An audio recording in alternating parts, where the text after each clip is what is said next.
Ever wondered if a Raspberry Pi could take down those pesky mosquitoes with a laser?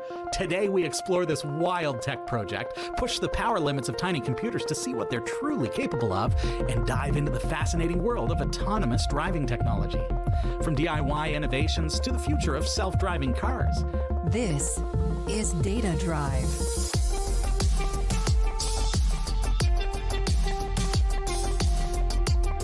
Starring Jeff Weston and Robbie Ferguson.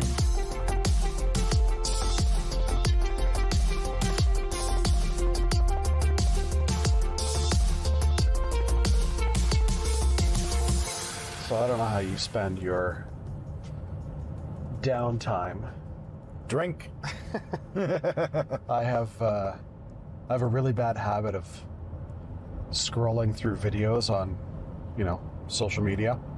I came across this video 2 days ago, and I'm like, there's no way you could do this with a Raspberry Pi, or SBC. Pretty sure it was a Pi, though. But this video shows somebody who had taken a Raspberry Pi, a single-board computer, and had mounted some sort of gyroscopic laser on the top of it.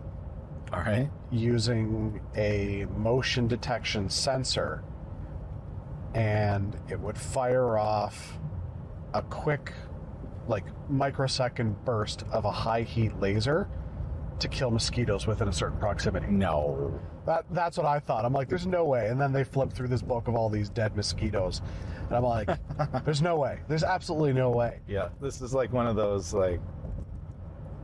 fake DIYs where it's like they connect a battery to a piece of tin foil and suddenly your Wi-Fi is more powerful. Yeah, exactly. But it got me thinking, what power capacity could you generate from a Raspberry Pi or any sort of SBC for some sort of project like that? Because generally it's the power consumption. You're thinking 5 volts is too. Yeah, because you're thinking AC off of the GPIO, but if you put a capacitor in there, you can charge that capacitor over the course of 10 seconds, get it up to a high voltage, and then boop. So could you use it to run something like a hydraulic cylinder or a hydraulic press or something? I don't know. I would imagine so if you could get enough amperage out of it. It's funny. I just wonder. I don't know, how much pressure does that apply to the capacitor if it's because I'm thinking in the sense of hydraulics. Yeah, and I mean that would take a lot of torque. Sure. From the from whatever power source. Yeah, I don't know. It was one of those things where I'm like, I'm confident it's a fake video, but right. It just makes me wonder, what do we have that, we haven't explored with SBCs? Yeah. Now I'm immediately thinking, as you're talking about that, about the Weapon and Unreal Tournament Game of the Year edition, the yellow one with it just oh yeah, it's like a punch gun or something. Yeah, it's like a hydraulic punch gun. Yeah. And it just disintegrates your enemies. So, I mean, we can always try it, Jeff. Right. Yeah, exactly. We start with mosquitoes and work our way up. That's right. I've got a spare Pi sitting around the house, and I'm always thinking, what can I do that's just unique and fun? Because sure, I could use it for, everyday stuff, but it's I have an SBC at my disposal. Yeah. I want to have fun with it. So I've thought about things could I use it to, run a gear system that, crushes pop cans? I mean, sure, I can buy just a little. But you can do that with Arduino, and then you don't have to waste a Pi on it. That's true. Because something like that, a simple circuit to motion detect and then automatically crush. Yeah. Just watch as the kids put their hands in it. Well, motion detector. exactly. Well, there'd have to be something a biometric sensor. Well, I was going to say a door's got to be closed with a magnet or something, and when the magnet's activated, something smart. Like that. Yeah. So basically, we've just created a can crusher that makes more work than just crushing the can yourself. Isn't that what exploring tech is all about? Yeah. Sometimes doing things more difficult, just for fun. Except then nobody crushes cans, and you're still putting full cans out in the recycle. Oh, I would crush. I would crush cans. Sit there, close the door, lock it with the key. Gosh. See, but like I'm one of those, people where I'm like, this would just be fun. You sure? Yeah. I do that kind of stuff all the time. Oh yeah. Well, and I'm thinking notorious for it. I'm even thinking things like, how often do we auto charge batteries? They're like rechargeable batteries that we leave on the charger and they're done. Yeah. But they just keep sitting there with this trickle. And I'm like, how much fun would it be to have, like a little light sensor on I'm blind. Yeah, good old son. A light sensor? A light sensor that when the light changes color, it sends you an alert. Your batteries are ready. Just have like a little camera watching Raspberry Pi. But it's an LED, so why wouldn't you just pull off of the 5-volt LED, put a relay on it, into the charger? Into the charger, like hack up the circuit board, because it's an LED that lights up, turns green or whatever. So that's probably like 2.5 or 5 volts. So just get an appropriate relay and solder it into it, and then hook that up to the I/O of a Arduino, or it may be a Raspberry Pi, because then you can put like a Python script on there or something that is a little more beefy, and do some things. So then the light comes on, it trips the relay, it signals the GPIO, and then you get your alert on NEMS Linux or something. I don't even think about, altering the board. It's not even an alteration. Well, it's just an augmentation. Yeah, I'm always just kind of looking around, going, what's some useless stuff that would just be fun? Useless stuff. Just because, like, I know my kids like to learn, especially our middle son who's getting into robotics. Mm-hmm. And just like, what's some weird stuff where it's like, you couldn't buy a product for this. Right? But I love figuring out projects like that. Yeah. Something that doesn't yet exist or is way too expensive. Right. That's kind of how NEMS was born, was like looking at Nagios XI, and like they're charging, like, you as an organization, you pay like $12,000 a year or something for it. Right. So I'm like, Nagios is open source. Right. So I'll make my own. Yep. It's funny, I was, again, scrolling through social media and saw this. Again? Yeah. It's all I seem to do in my spare time is flip through the social interwebs. But, all right, so you were pooping. All right, now that it's out there. I know, it's funny. I saw an old clip of Bill Gates, and he was talking about Windows 95, I think. Yeah. There's something, and whatever it was, he was like, what was this quote? Basically, you'll never need more than like a gig. But that wasn't him that said it. No, 640K. He said it was something about. Oh shoot, I don't remember what it was, but it was one of those things where it's like, he's like, oh, you could do this all with just this. You're not going to need any more. 640K a base. Is that what it was? That's what we were limited to, but way back in the day. I just remember flipping through, and I was like, oh, there's that video again, and I was like, man, we have got so far. What video? It wasn't Bill, because that's an oft misquoted. No, he was talking about something with Windows. Shoot. Now I'm gonna have to go back and find it. Okay.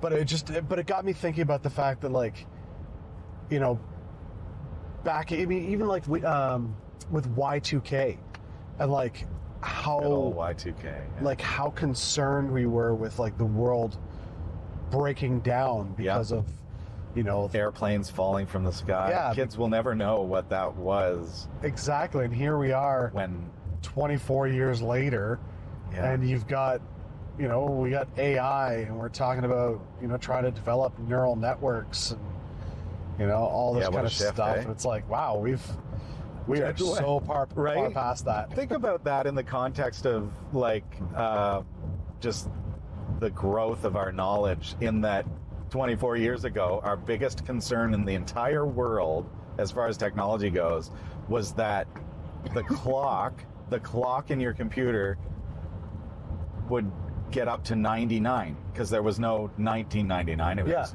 98, 99 as the year, but then would roll over to what? 00. And revert back 100 and years. crash. Yeah. Because there's no 00, and like, so that was our biggest concern, because the date was inputted as a 2-digit date Just in so the funny. circuitry.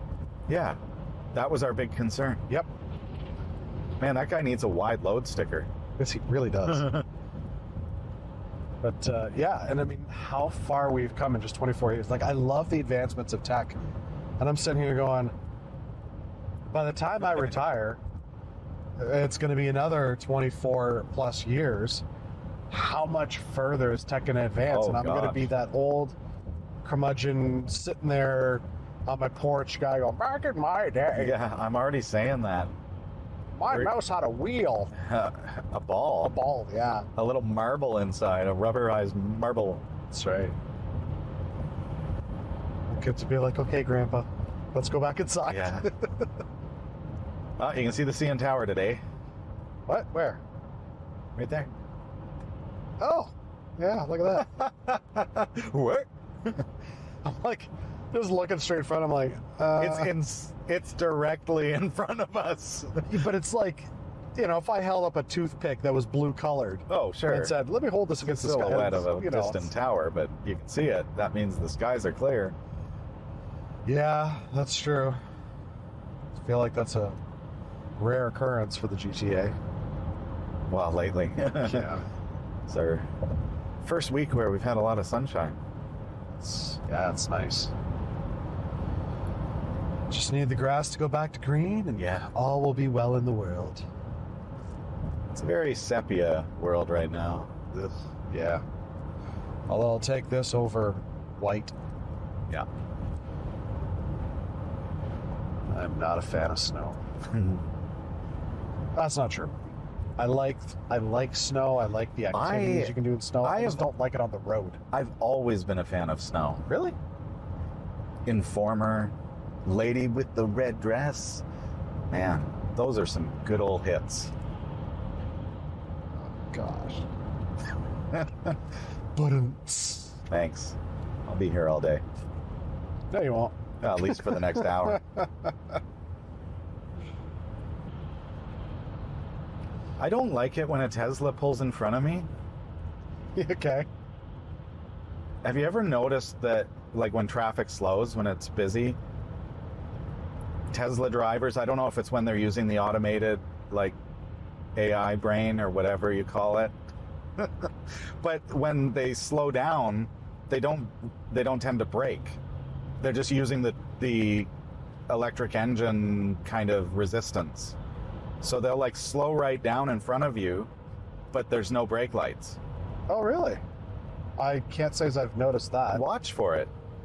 Well, it's funny because, you know, that Tesla pulls in front. And see, he's braking right now, but Right, because the lights are off. so I wonder if it's when they're using the self-driving. Well, and I mean, and so where my thought was going when it pulled in front is, I have noticed there's some Teslas that, you know, you'll see them pull in and they're kind of like an average driver. They're kind of weaving a little bit within their lane. Yeah. And then you'll see others where it's dead center and it Right. doesn't deviate. And I'm Yeah. like, oh, that must be when they're in autonomous mode. Yeah. And, you know, and this one is, you know, kind of having that weaving back and forth. Yeah. So it makes me think, all right, they're actually driving their vehicle. So watch for one of those in traffic when it's driving perfectly straight, when you know the autonomous mode is on, yeah, I'll have to do that. and then just observe as they slow down. It's not until that like the actual stopping that the brake lights come on. So Yeah. sometimes, and I think that's because of just the way an electric engine works, and so if they take their foot off I guess if the AI or whatever stops accelerating, it's going to decelerate. Right. So that reminds me of the old, well, not the old, because you can still get them, but When I was your age. well, a manual transmission. I mean, I say old because I haven't had a manual transmission in a long time. Been a while. Yeah. They're getting tougher to get. I think they're not making them anymore. I think they are, but it's Really? very select. I loved driving manual. Yeah. Well, until I started drinking coffee. Oh, see, I could still drink coffee and do manual. That is dangerous. Yeah, but no, as the whole, you'd be coming up to a light and you'd be downshifting your engine, and you wouldn't have to hit the brakes because you drop from fifth. Oh yeah, fifth because to you're just shifting out into lower gears. Yeah, and so I'd be, I'd do that all Higher the time. gears? Higher gear? Which direction does it go? Higher gears? Lower gears? I guess lower because I think Lower, it's higher like going up you're going to 5 down and then down to yeah. number 1.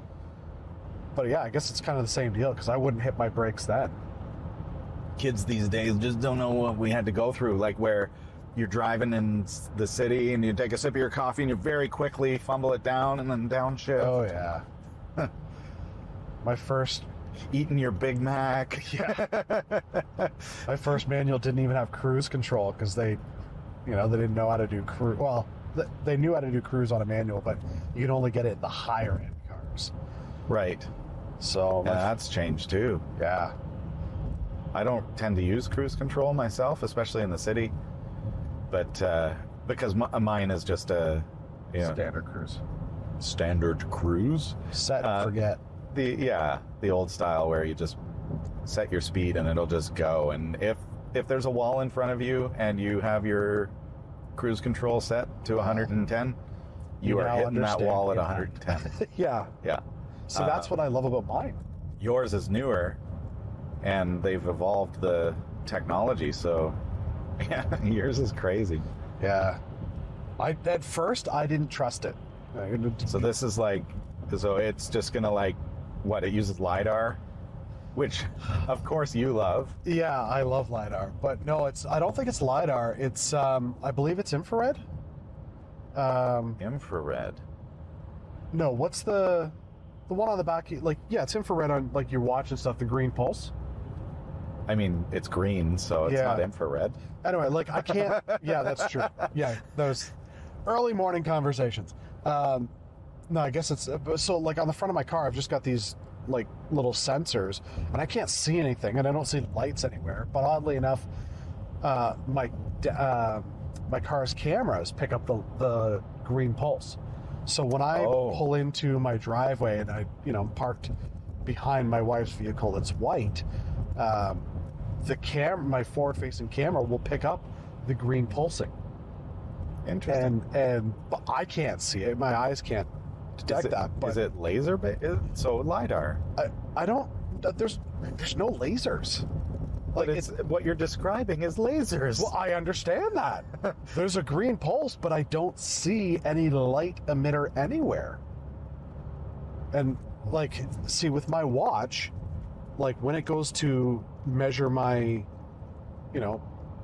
biometrics, Yeah. I see the green light. Yeah. I see it with your ring every once in a while where I can see it flashing green. Mm-hmm. I don't see it for my car, but my camera picks it up. So I don't know what it is. I'd have to look into it. Well, if the frequency, so your car's camera is going to be operating at a particular frequency. Right. It's like when you see those videos of a helicopter, and the frequency of the camera just happens to match the RPMs of the and it just propeller. looks like it's not And moving. It just looks like the propeller is just not moving, but it is actually ascending. Yeah.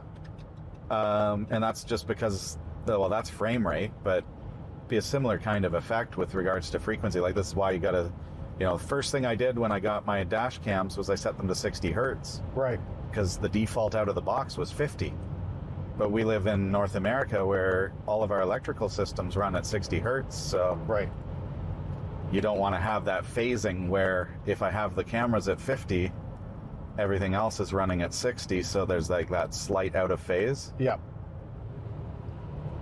Well, I want to know how it works. Yeah. You're making me think, Robbie. I don't want to All right, think you this. tell me what you find, Jeff. I don't want to think this early.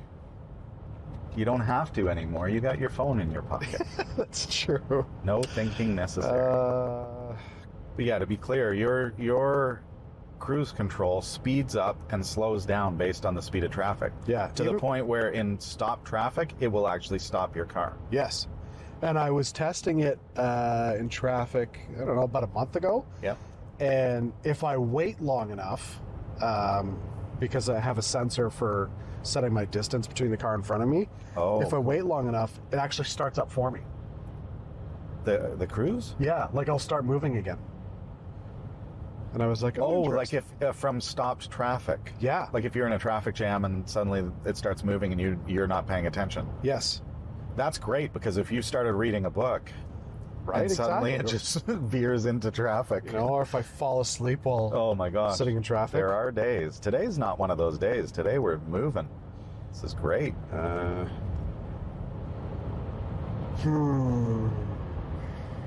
Your Google Foo is not very strong. No, see, the problem is as soon as I search for the brand, what I start getting is, here's how you use it. Here's how it works as far as the car, but I want to know what type you of need to know sensor. the sensor. Yeah, that's what I'm searching up, but it's not. Open ChatGPT. How do the sensors work for the adaptive cruise control on a Mazda CX-3?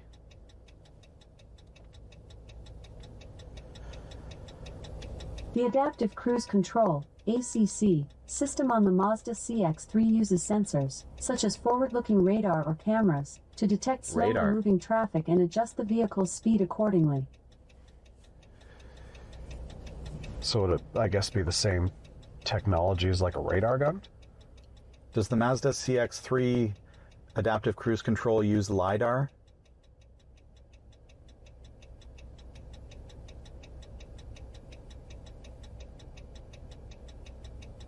Oh, Mazda CX-3 Adaptive Cruise Control does not use LiDAR.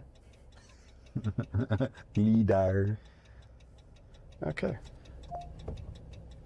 How does the radar work on a Mazda CX-3?